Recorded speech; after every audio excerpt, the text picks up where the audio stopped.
Hello guys at welcome back sa ating channel.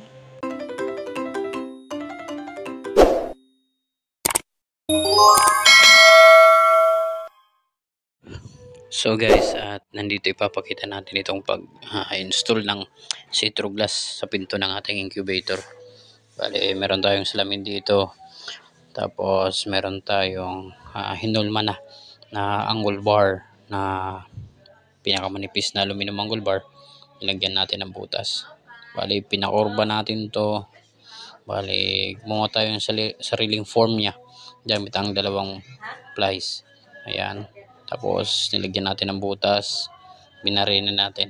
Ito yung magsisilbing clip niya sa ating pag-install nitong ating salamin sa Citro ng ating incubator door.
Sige mama, ang sukyan ito. Masukyan niyo ma. Rado sa dadida. Oh. Ngayon, Korean pa.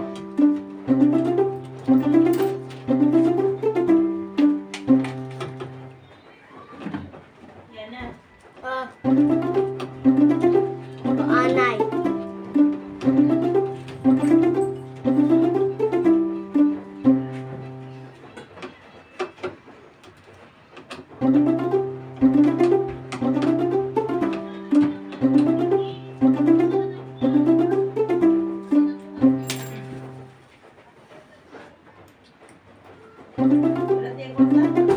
Okay na, ito na. May damay yan 18. Ano yan? Tapos ka na yan? Di pa.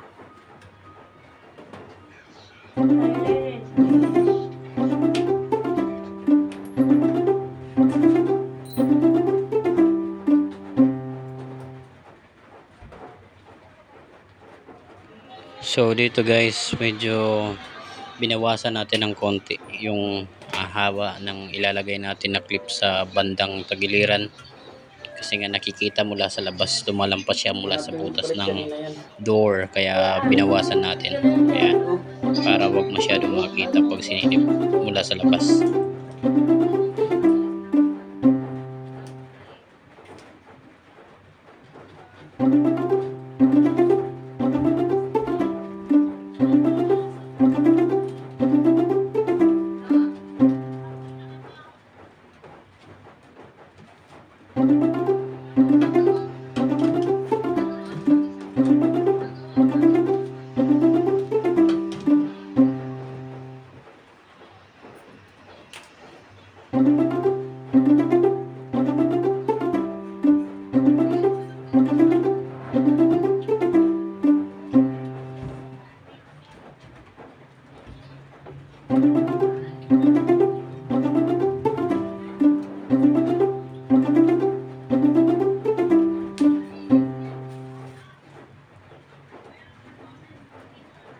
Sa mga bago lang na nagawi sa aking channel, please like and subscribe, lalo na sa mga mahilig sa mga ganitong mga DIY build at mga kalikot-kalikot. Okay, pwede tayong tumambay dito sa channel ko.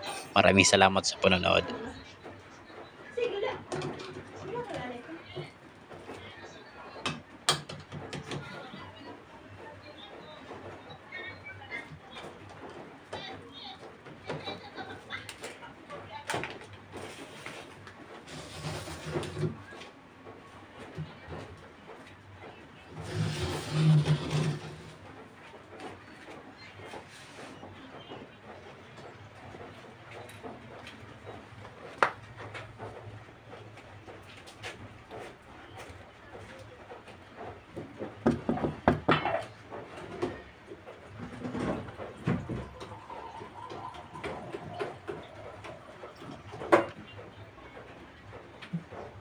Lima koy.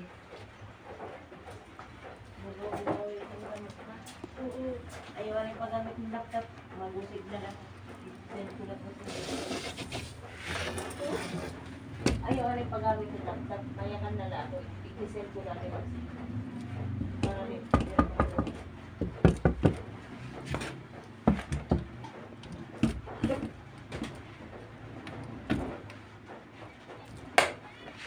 So ayan guys, at natapos na natin ang pag-install sa ating glass dito sa ating see-through door ng ating incubator. So ayan, okay, ayos na ayos.